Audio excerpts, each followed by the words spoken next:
Muchas gracias. Bueno,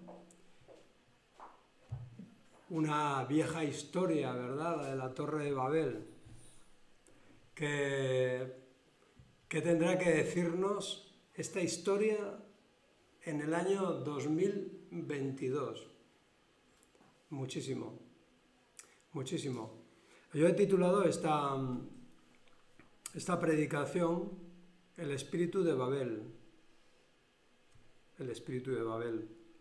Porque no podemos entender la historia de la humanidad, no podemos entender nuestra propia historia sin contar con la opinión de Dios, sin contar con lo que Él piensa. Voy a repetir esto porque es súper importante. No podemos tener una perspectiva correcta de la historia de la humanidad, ni de nuestra propia historia, sin contar con la opinión de Dios. Y una cosa es lo que estas personas estaban viendo en aquella época, y otra cosa es lo que Dios estaba viendo. Y lo que Dios estaba viendo era el espíritu con el que estaban edificando. He subtitulado también la predicación de la siguiente manera: nuestra salvación bajó del cielo. No quieras subir tú, no queramos subir, no es necesario. La cuestión es que Dios ha hecho al ser humano, a todas las personas, con el propósito de que reflejemos la imagen suya donde quiera que nos encontremos. Como todo hijo que honra a su padre, refleja la imagen de su padre de alguna manera, su carácter. El hijo que deshonra desprecia a su padre. Le muestra una total indiferencia.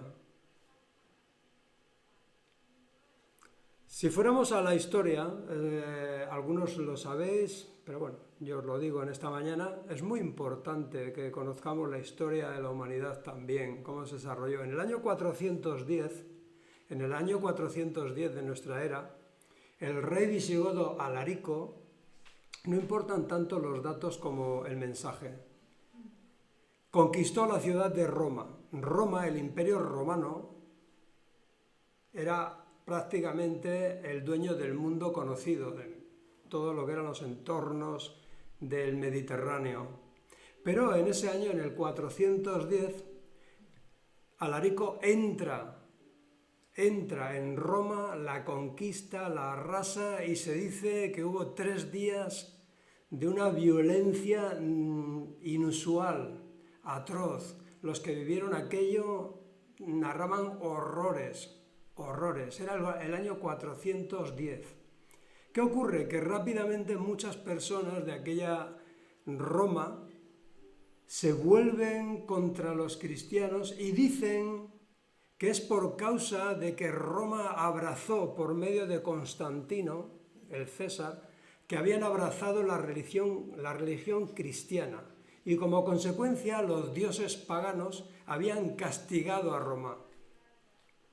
Vaya. O sea que los culpables de esa destrucción de Roma a manos de los visigodos habían sido los cristianos. Entonces vivía una persona que es muy conocida en el ámbito de la iglesia cristiana, es San Agustín o Agustín de Hipona. Es uno de los padres de la iglesia primitiva y además es una persona que se adelantó a su tiempo. Tiene una teología maravillosa. Yo os recomiendo que cuando tengáis tiempo leáis algunos de sus libros. Hay uno que es el de Confesiones, que es impresionante. Yo lo tengo como libro de cabecera y son partes muy cortitas que puedes leer en 2 minutos antes de dormirte, pero son pensamientos muy profundos. San Agustín de Hipona se propone hacer un libro, escribir una obra importante para rebatir lo que aquellos romanos estaban insinuando, y es que la causa de la destrucción de Roma había sido el cristianismo. Bueno, esto siempre había ocurrido, ¿no? También en los tiempos de Nerón, etcétera, etcétera, no era nuevo, pero otra vez más los cristianos son los culpables, ¿eh? y tienen que pagarlo. Entonces San Agustín escribe un libro que es fabuloso, que se titula La ciudad de Dios. Y bueno, ¿y por qué vas a hablar de una ciudad, Andrés? Pues porque Babel era una ciudad y lo que se proponían construir era una ciudad. Y entonces San Agustín escribe este libro apologético, dice La ciudad de Dios, y encuentras frases como las siguientes: una ciudad está en sus ciudadanos, no en sus murallas. Importante, ¿verdad? ¿Qué hace una ciudad? ¿Qué une a una población? Pues ellos, la gente, no las murallas. Si no hay gente, no hay ciudad. Hay restos y pronto desaparece, ¿verdad? Eso decía San Agustín. Pero tiene una frase en ese mismo libro que también la voy a leer. Dice, una ciudad está en sus ciudadanos, no en sus murallas. Dice, dos amores crearon dos ciudades. Dos amores crearon dos ciudades. El amor a Dios hasta el desprecio de sí mismo, la ciudad de Dios. Y el amor a sí mismos hasta despreciar a Dios, la ciudad terrenal. Esta era la presentación de este libro. Dice, hay dos amores. El amor a Dios por encima de todas las cosas, o el amor a uno mismo despreciando a Dios. Y dice, y no hay más ciudades. Y es que cuando nos damos la gloria a nosotros mismos, simplemente se la estamos robando a Dios. No queremos dársela a Él. Hay una canción que hemos cantado hace un momento, que le va a pedir a Betty que ponga la letra, no sé si está ahí, no. Esto lo acabamos de decir nosotros hace un momento. Mi escudo eres, mi protección, tú me sostienes, sé que me amas, sé que me amas. Y esa es la clave. La clave de aquella ciudad que ellos estaban tratando de construir es que ellos pensaban que esa ciudad iba a ser su salvación, que iba a ser su seguridad, que ahí iban a estar seguros, que era algo que ellos estaban creando, que no necesitaban a Dios para estar seguros. Pero faltaba la opinión de Dios. A fin de cuentas, nuestra espiritualidad, nosotros, los que aquí estamos y otros que puedan verlo más adelante, trata de cómo vivimos, qué amamos y a quién seguimos. ¿Cómo vivo? ¿A quién amo? ¿Y a quién sigo? Esa es la clave de mi espiritualidad como cristiano. No hay otra, no se trata de que sepa mucha teología o que opine de esta manera, opine de la otra, ¿no? ¿A quién estoy siguiendo? ¿Cómo estoy viviendo? ¿Y a quién amo? Y ahí, dando respuesta a esas preguntas, voy a encontrar cómo es mi espiritualidad. ¿Amo a Dios sobre todas las cosas? ¿Sigo a Cristo? ¿Vivo guiado por el Espíritu Santo? Si es así, ¿eres una cristiana o un cristiano? Como Dios espera que seas. Y entonces podemos decirle a Dios que Él es mi torre fuerte, Él es mi seguridad, confío en Él. Ahora, la cuestión es, y es otra pregunta que debemos hacernos, ¿nos preocupa mucho lo que piensen los demás de nosotros? ¿Esperamos la aceptación de los demás por encima de lo que opina Dios? ¿Creemos que nuestra seguridad está en la obra que yo estoy haciendo, que la tengo en mis manos?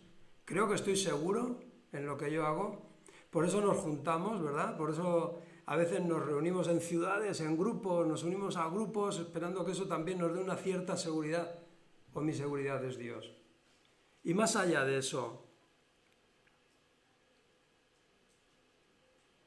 ¿nos damos la gloria los unos a los otros? Yo cuando miro el mundo veo que las personas se dan la gloria los unos a los otros, el pábulo, y dice Jesús, curiosamente en el Evangelio de Juan, en el capítulo 5, verso 44, encontramos estas palabras. ¿Cómo podéis creer?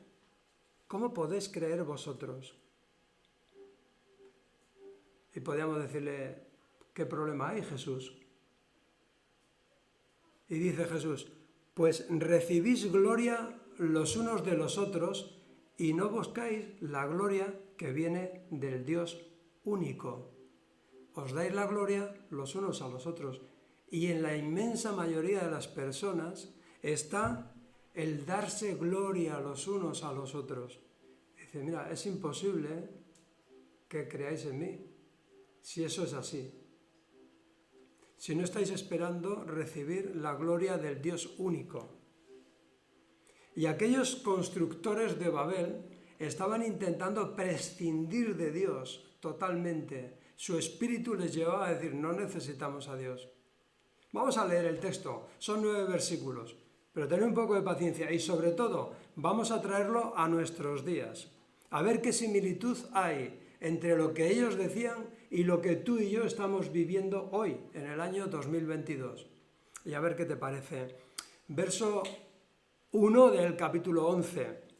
Hubo un tiempo en que todos los habitantes del mundo hablaban un mismo idioma y hablaban las mismas palabras.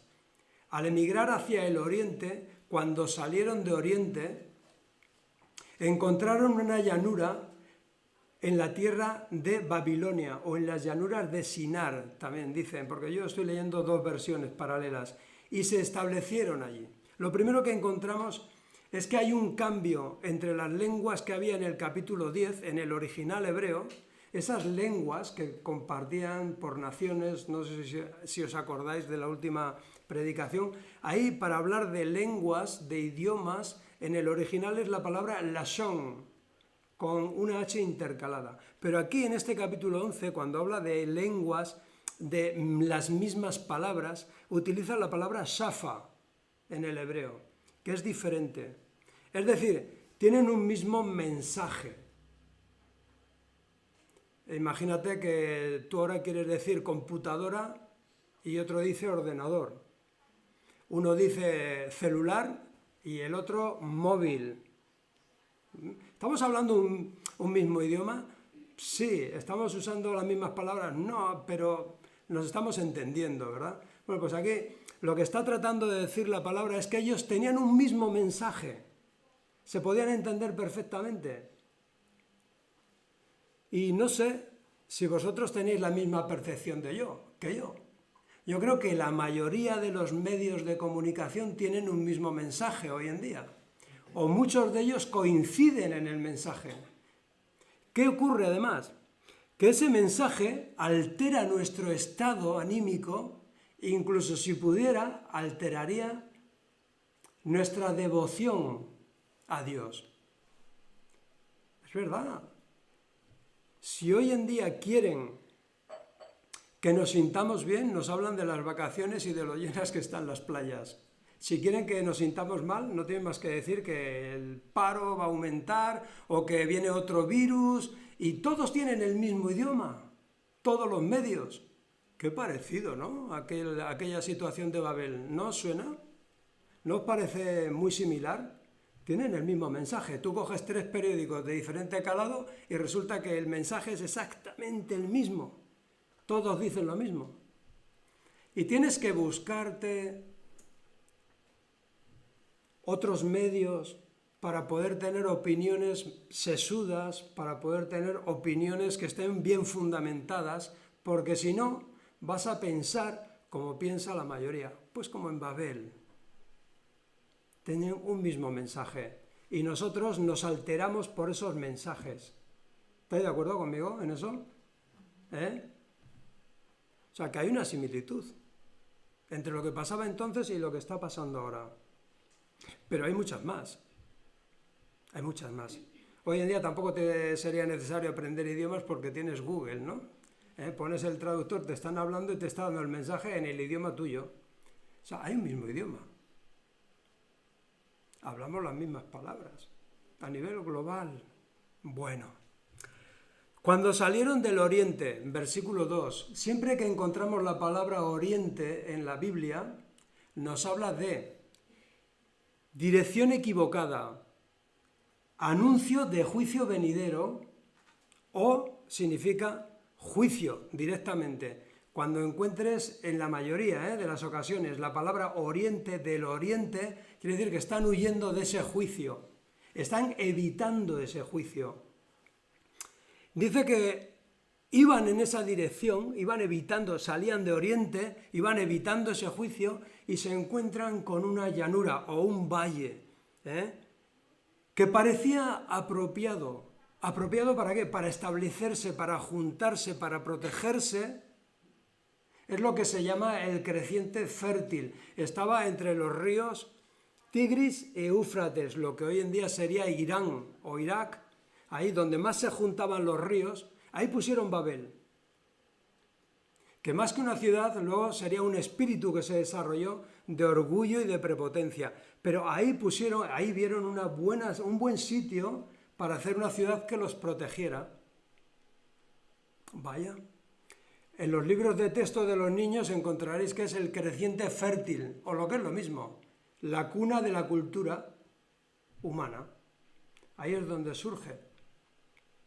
Pero nos encontramos en un momento en que, a pesar de la diversidad que existe entre las personas en la humanidad, esa diversidad que tanto se alardea de ella, se cierne un deseo o una corriente o un espíritu, llámalo, globalista, común,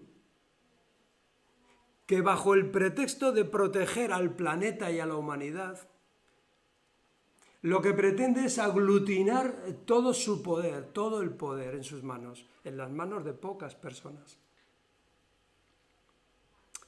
La misma cultura de Babel, ese mismo espíritu de unidad para protegerse a sí mismo, es lo que hoy en día estamos viendo. Pero, claro, aquí falta algo. ¿Falta el qué? La opinión de Dios al respecto. Y hoy en día, pocas personas son las que se preguntan, ¿qué opina Dios de todo esto que está ocurriendo? ¿Qué opina Dios de todas estos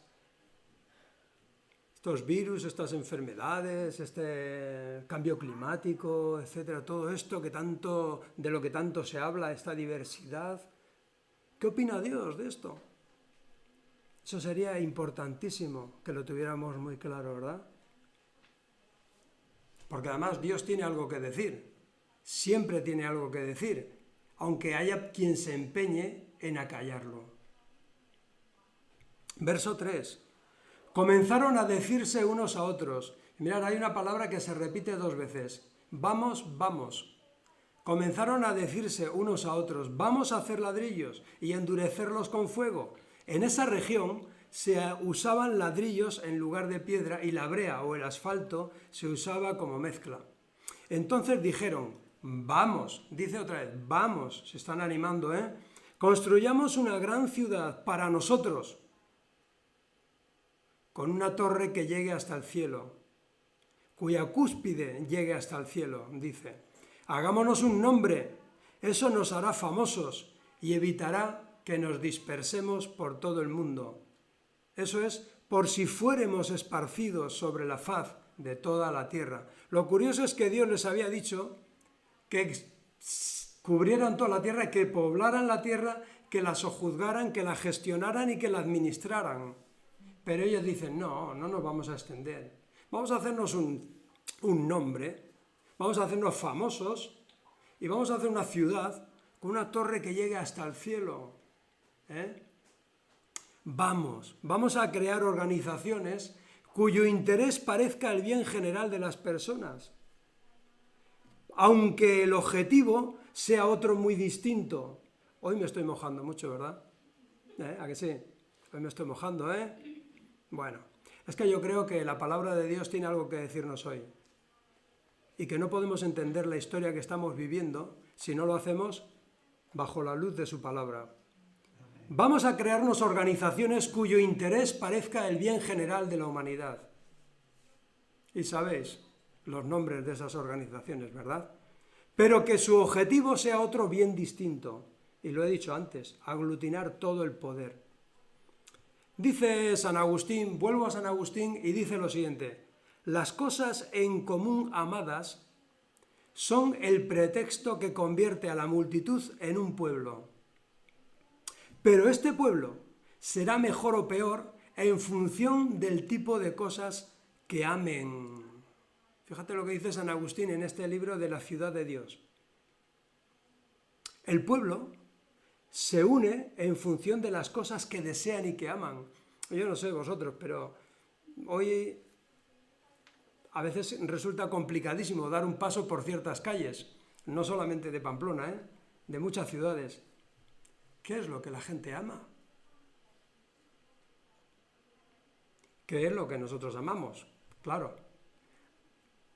No hace falta que os dé detalles, ¿verdad? ¿Qué va a pasar dentro de 4 días en Pamplona cuando llegue el 6 de julio? ¿Qué es lo que las personas echaban en falta o echábamos en falta cuando estábamos en el confinamiento? Vamos a construir una ciudad, vamos a construir una ciudad donde nos sintamos seguros. Vamos a coger lo que amamos, pero vamos a juntarnos para conseguirlo. Ayer era muy curioso, porque estábamos en un entorno, en un pueblo, no es muy grande, pero curiosamente nos movíamos por unas calles donde no podíamos pasar por la cantidad de gente que había. Y una calle paralela, no había nadie. Entonces procurabas pasar por ahí, no sabíamos que eran fiestas de ese pueblo. Pero bueno, era curioso, me llamó la atención. Y yo creo que os habrá llamado más de una vez la atención, que toda la gente se concentra en un punto o en varios puntos, pero luego el resto está vacío. O sea, ¿dónde va Vicente? Pues donde va la gente. ¿Dónde va Vicente? Pues donde está lo que él ama y donde está lo que aman los demás, ¿no? Y nosotros también, como cristianos, y vamos a reconocerlo, muchas veces estamos en esos ambientes. Tenemos que nadar entre dos ciudades, la ciudad de Dios y la ciudad de los hombres, la ciudad terrenal. Pero dice el verso 4, una gran ciudad para nosotros. ¿Y no tiene nada de malo construir? No tiene nada de malo construir, no tiene nada de malo convivir, no tiene nada de malo ayudarse mutuamente. Es más, la palabra nos exhorta a ello. La cuestión es que se trataba de un lugar para ellos y que le parecía apropiado para escapar del juicio anunciado. Esa es la cuestión. Es que es salir de escena del juicio para buscar un sitio donde ese juicio no tenga nada que decir. Y la verdad es que en esos ambientes, no sé si la conversación más frecuente será lo que hizo Cristo por la humanidad, pero me temo que no. Hagamos una torre, dicen, una torre cuya cúspide llega al cielo. Y digo yo, ¿dónde estaban las instrucciones del Señor sobre esa ciudad y sobre esa torre? Que yo sepa, no dice la Biblia que les había dado ninguna instrucción al respecto. Estaban construyendo según lo que el mundo hacía en aquel tiempo. Se llamaban, os voy a dar un nombre, si queréis lo olvidáis. Esas torres se llamaban figurat, con Z. Y venían a tener aproximadamente unos 90 metros de altura, o lo que es lo mismo, 40 pisos de altura, aproximadamente. Los que sois de la construcción me podéis corregir, pero bueno, vienen a ser como unos 40 pisos de altura, 90 metros de altura por 90 de base. Las instrucciones acerca de la torre que querían que llegara al cielo, ¿de dónde la habían sacado? Del mundo que les rodeaba. Iban a hacer un figurat. Pero por supuesto que no tenían ni una sola instrucción, ni un solo mandato de parte de Dios de que construyeran aquello. Pero bueno, como era una torre tan alta, dice, pues que llegue hasta el cielo. O sea, es decir, vamos a darle un carácter divino, vamos a hablar del cielo por lo menos, ya que es tan alta, ¿no? Y yo me preguntaba, y no sé si a vosotros os gusta, nosotros cuando entramos a algún pueblo, una de las cosas que solemos ver son las iglesias, templos magníficos, unas construcciones fabulosas, y algunas tienen unas torres tremendas, ¿verdad? Ahora, Eso es lo que le da al edificio un carácter espiritual. ¿Eso es lo que lo diviniza? ¿O es el espíritu con el que las personas acuden al lugar? Mira, hay una parte en el Evangelio de Marcos, Marcos 13, en el que el Señor habla de los edificios también. Y esa razón o a raíz de que uno de sus discípulos le hace caer en cuenta de lo que tenía delante.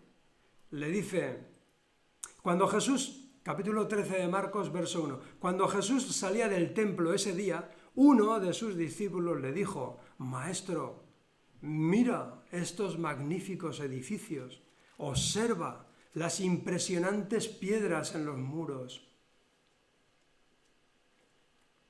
Y dice Jesús, le respondió, sí, mira,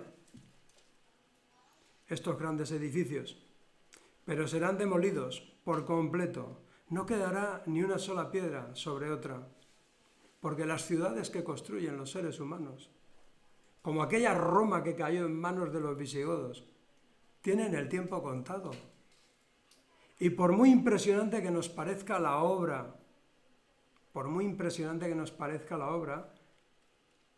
no es una obra trascendente y perdurable. La única obra es la de Dios, la que Él está haciendo, rescatando a una humanidad.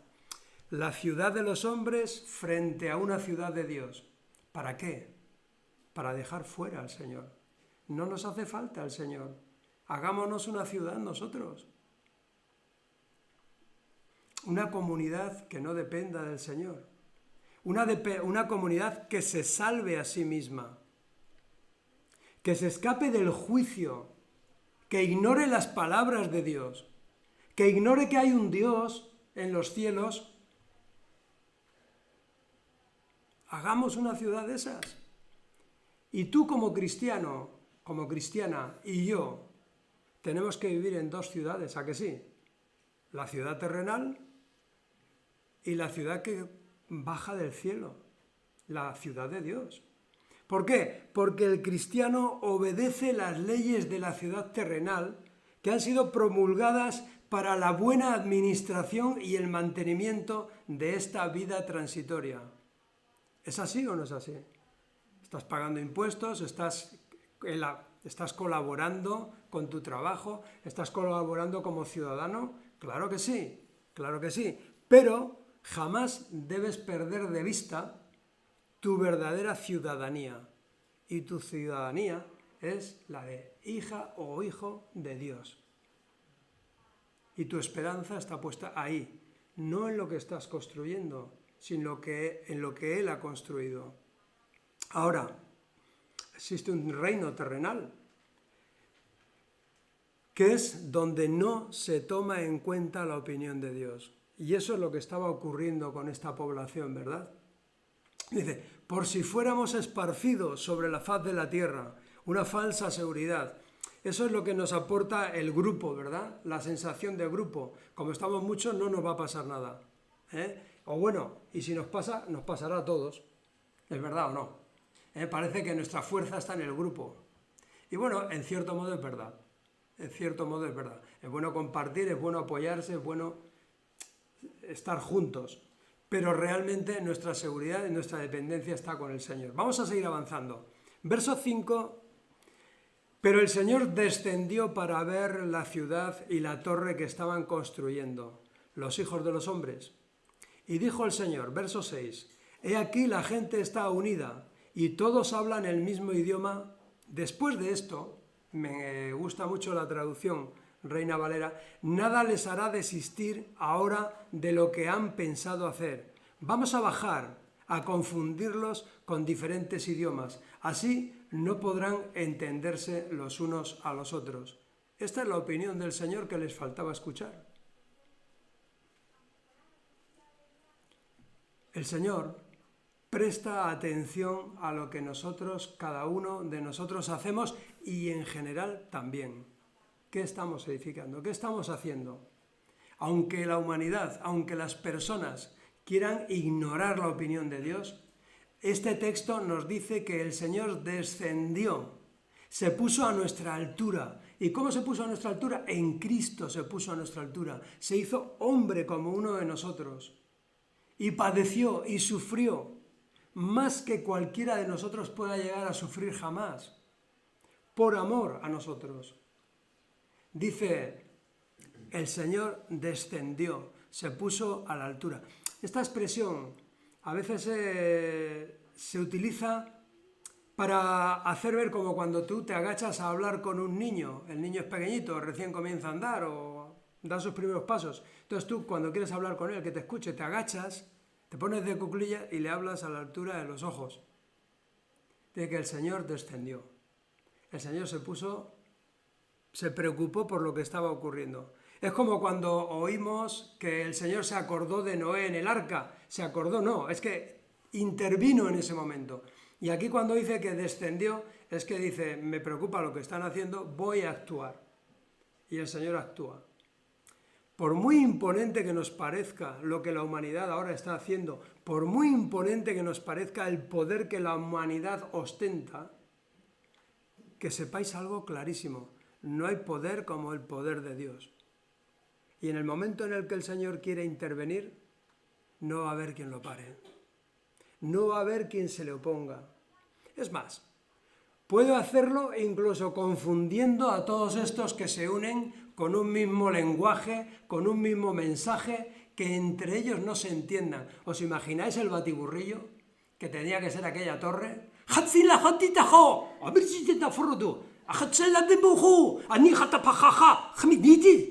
¿No? Y el otro día, ¿pero qué me estás diciendo? Y el otro día, pero si te lo estoy diciendo. ¿Y os imagináis el batiburrillo? Bueno, pues lo mismo puede ocurrir hoy en día. Esos que tienen un mismo mensaje, esos que se creen que están hablando un mismo idioma, esos que quieren hacernos creer a todos lo mismo, igual llega un momento en que ni ellos mismos se aclaran. Si Dios quiere intervenir, va a intervenir y no se van a aclarar. No van a saber ni lo que quieren. Porque uno querrá una cosa y el otro querrá lo contrario. Y se van a dar entre ellos. Y Dios va a decir, voy a bajar, voy a intervenir. Es como si aquí cuando dice la palabra, vamos a bajar a confundirlos. Es decir, es como si, vamos ejército celestial, vamos a intervenir en estas vidas. Y ay, Dios mío, bendito sea su nombre, no va a haber quien lo pare. No va a haber quien lo pare. Nosotros mismos nos vamos a sorprender como cristianos. Vamos a decir, ¿qué está pasando? ¿De dónde ha salido todo esto? ¿O es que el Señor viene ya?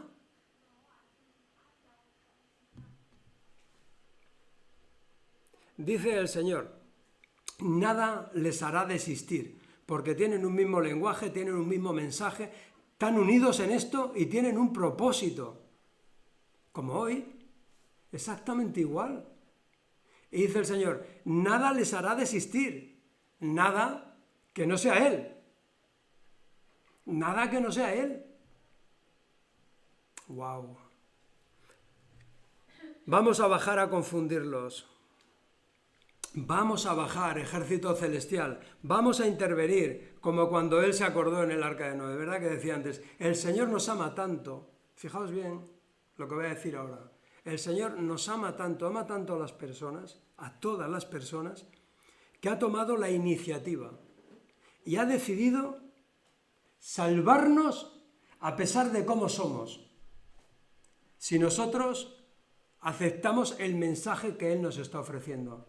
Repito, Él nos ofrece su salvación por medio de su Hijo, porque solo Él puede salvar.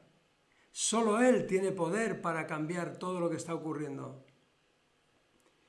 Pero eso, a pesar de lo mal que lo estamos haciendo, a pesar de la maldad que hay en el corazón del ser humano, Él sigue amándonos. Y esto es algo que no entra en nuestra cabeza.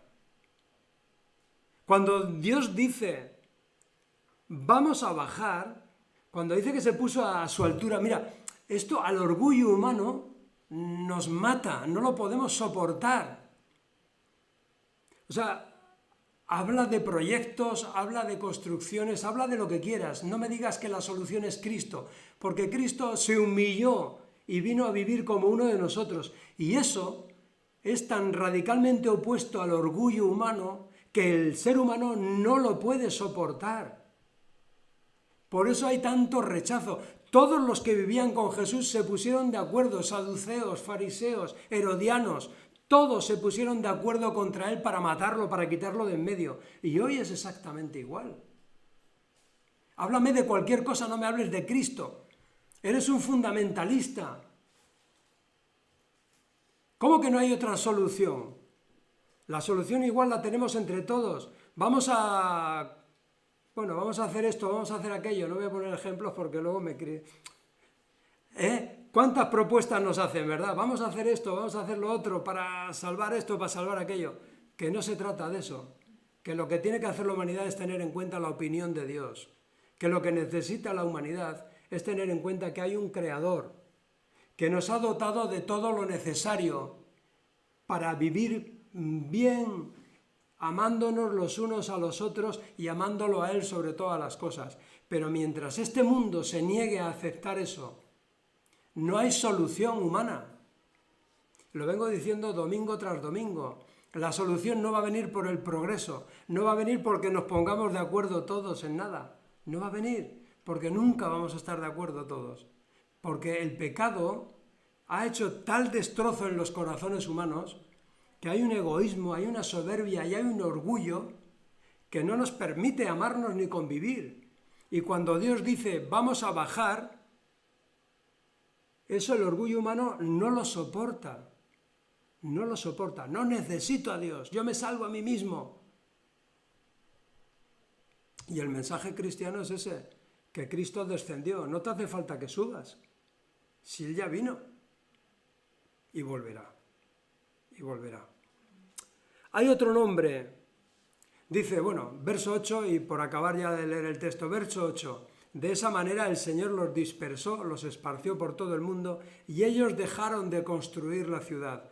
Por eso la ciudad se llamó Babel, confusión, porque fue allí donde el Señor confundió a la gente con distintos idiomas. Allí los dispersó por todo el mundo, los esparció sobre la faz de la tierra. Y es que no hay otro nombre en el que tengamos seguridad, no hay otro nombre en el que podamos ser salvos. Dice Apocalipsis 7:9, después de esto vi una enorme multitud de todo pueblo, de toda nación, tribu y lengua, que era tan numerosa que nadie podía contarla. Estaban de pie delante del trono, delante del Cordero, y vestían túnicas blancas y tenían en sus manos ramas de palmeras, y gritaban con gran estruendo, la salvación viene de nuestro Dios que está sentado en el trono y del Cordero. Ahí está nuestra seguridad, ahí está nuestra torre fuerte, ahí está nuestra garantía en lo que Dios opina, en lo que Dios haga, no en lo que nosotros podamos llegar a hacer. Aunque sí es verdad que tenemos que, como ciudadanos de ciudades, de sociedades, estamos llamados a cumplir con las leyes, a ayudar, a soportar, pero sin olvidar nunca nuestra ciudadanía. Nuestra ciudad bajará del cielo, la nueva Jerusalén. Y si estamos en Cristo, nosotros ya tenemos nuestros nombres empadronados. Se diría ahora, estamos empadronados en la nueva Jerusalén, si estamos en Cristo. Dice Mateo 16-18, cuando le decía en aquella confesión de Pedro, dice, tú eres el Mesías, tú eres el Hijo del Dios viviente. Y le dijo el Señor Jesús a Pedro, y es verdad, y sobre esta verdad que acabas de declarar, ¿yo qué haré? Yo edificaré mi iglesia. Yo edificaré mi iglesia. Que no se trata de una congregación ni de 100 congregaciones, se trata de los que tienen el corazón rendido a Cristo. Se trata de quienes lo adoran como Señor. Se trata de ciudadanos de ese reino de los cielos, donde todos están invitados a estar, pero no todos quieren estar. Apocalipsis 21:10, así que me llevó en el espíritu a una montaña grande y alta, y me mostró la ciudad santa, Jerusalén, que descendía del cielo, desde la presencia de Dios.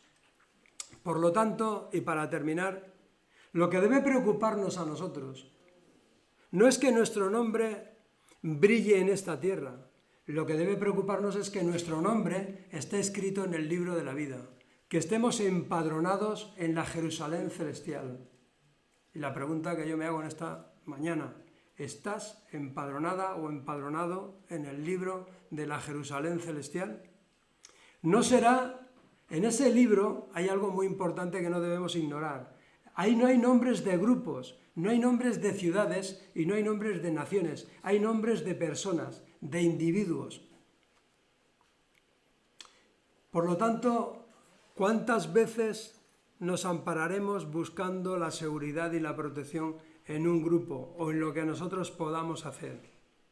Eso solo es una falsa ilusión, como la que tenían en Babel.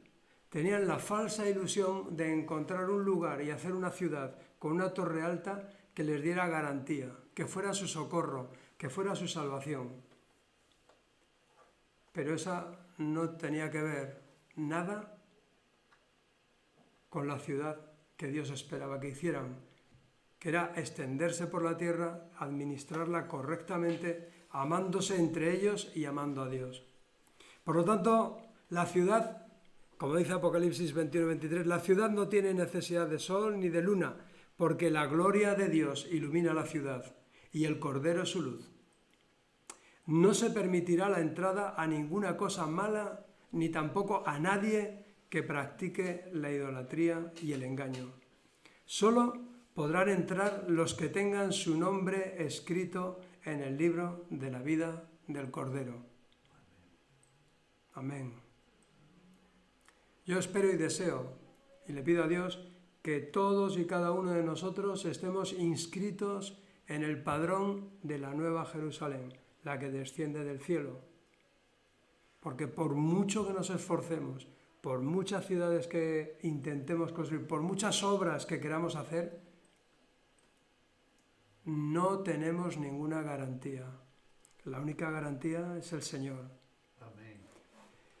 Que Dios os bendiga y que tengamos tiempo de meditar una y otra vez en este pasaje tan importante.